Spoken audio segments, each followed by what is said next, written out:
Hey guys, Gatsu here. Today I'm bringing you a first impressions video. Now this is a bit of a special one for me, a little bit of a milestone. So this is my first Japanese light novel. So this is Defeating the Demon Lords, a cinch if you have a bringer. So I thought, first time reading a Japanese light novel. Obviously I reviewed Lord of Goblins, which is an original English light novel. There will be a link to that in the description, should pop up at the end or whatever. But yeah, so this is my first original Japanese one. It's a bit thicker than I expected it. And the chapters were longer than I expected. I thought they would be like 10 or 20 pages per chapter, but the first chapter is like 80 pages long, which was a bit unexpected. But going into it, so essentially this is about set in a fantasy world, as a lot of these series are, and it's about this hero who's been summoned. Well, I don't want to say it's about. So in this story, a hero has been summoned to defeat the Demon Lord, and that is the hero right there. Naotsuku Todo, I think their name is. And so a party is brought together to help this hero. This hero is the only one who can defeat the Demon Lord, transferred from another world, so he gets isekai'd, essentially. And so this party is created to help him to defeat the Demon Lord. And he is an extremely low level. So the story is told from the perspective of this character here. His name is Ares Crown. He is the party's priest.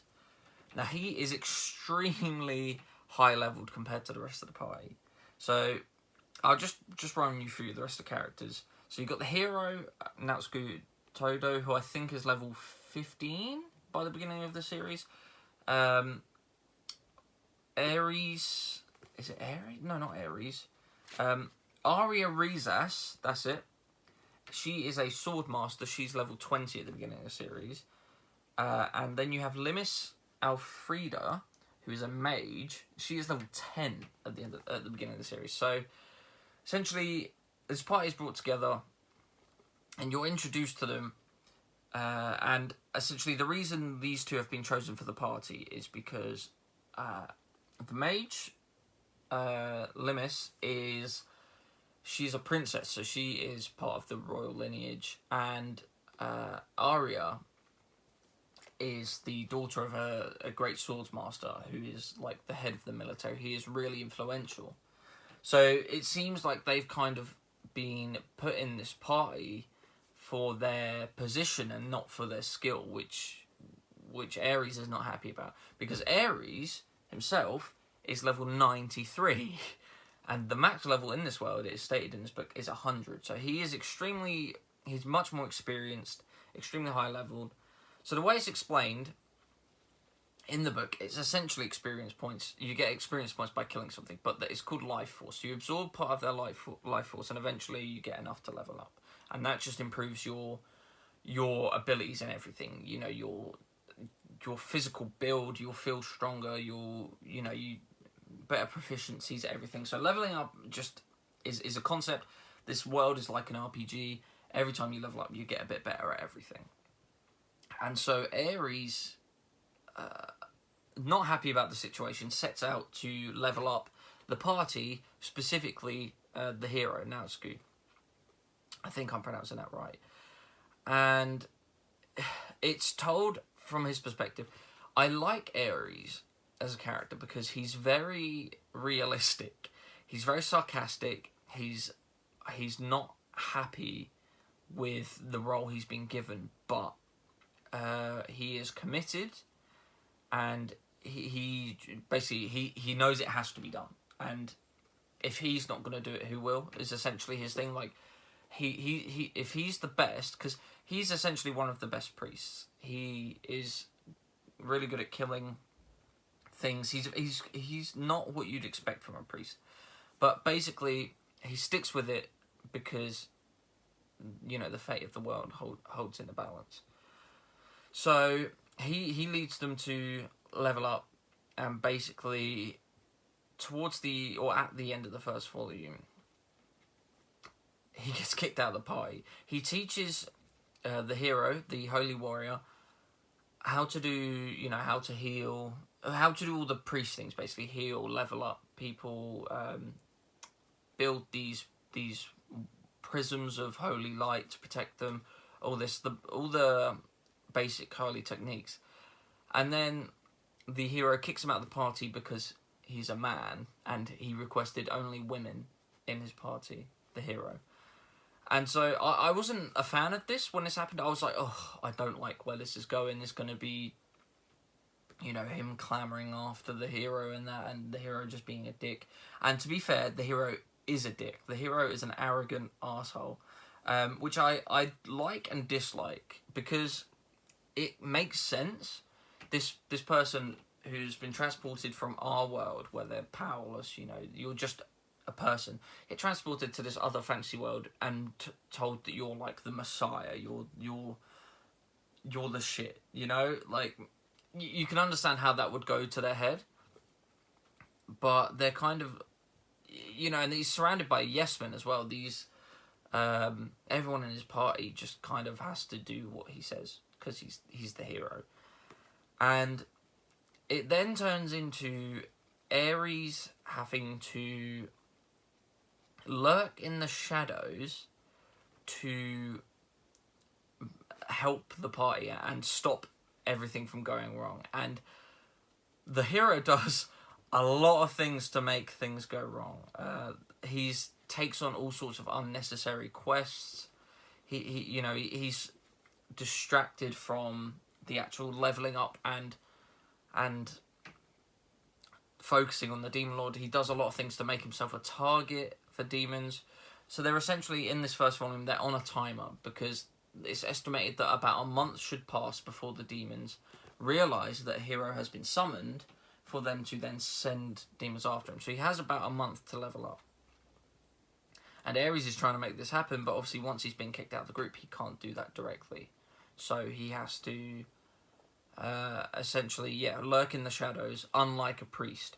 The thing is, Ares isn't like any old priest. He drinks, he swears, he doesn't believe in God, and yet I don't think, it says something that he's like lost faith, but he's still a priest. He's a very talented priest. He also kills a lot for a priest. Not people, at least not in this volume. I think it's stated that he has before.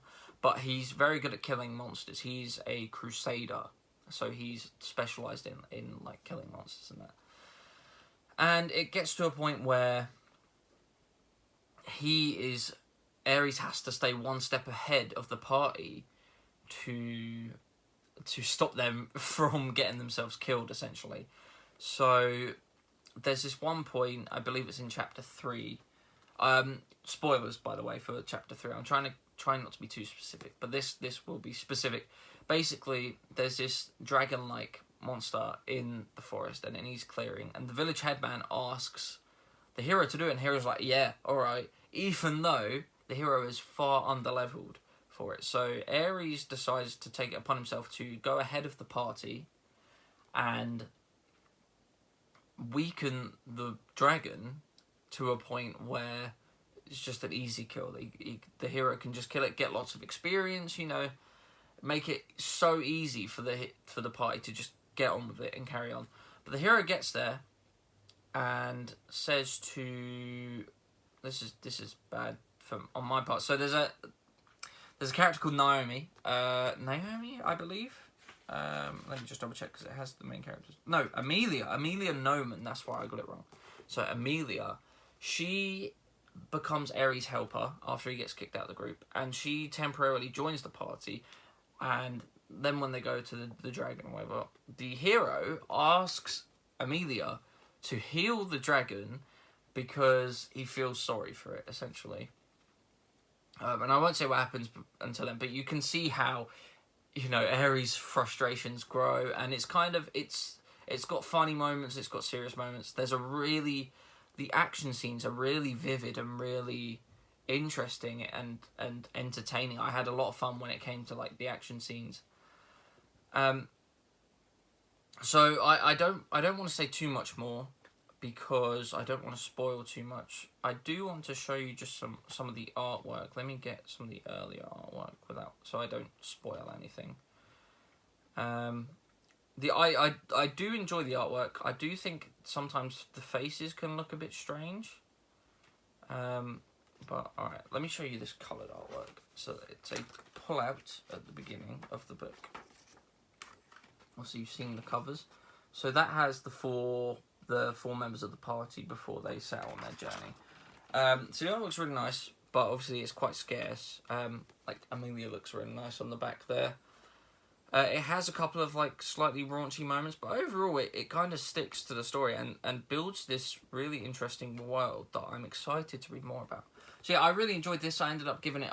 I've given the volume. Well, so I've read the first volume, and so far I've given it an 8 on Mal, an 8 out of 10.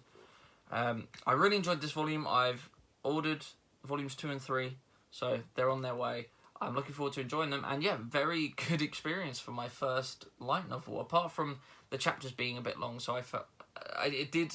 So I know when I finished the first chapter, I did feel like it dragged on a little bit too much, just because there was no clear space to take a break over those like 86 chapters. Coming from a manga reader, you know, chapters are like 20 pages. It's like half of it's images, so it's just quick and snappy. So apart from that, yeah, I didn't have many issues with this. I find the hero quite unlikable, but that's kind of on purpose because the Aries, the character that you're seeing it from, also doesn't like the hero. So yeah, it's a fun, funny at times, entertaining, action-packed series, and I'm excited to read more. So yeah, if you like this video, give it a like. Comment whether you're interested in this at all. If you've read it, let me know what you think. And yeah, subscribe if you're new. If you want to see more light novel reviews, because I plan on doing more. I should have some more first impressions coming up soon. Then yeah, definitely subscribe. And yeah, thanks for watching. I'll see you next time.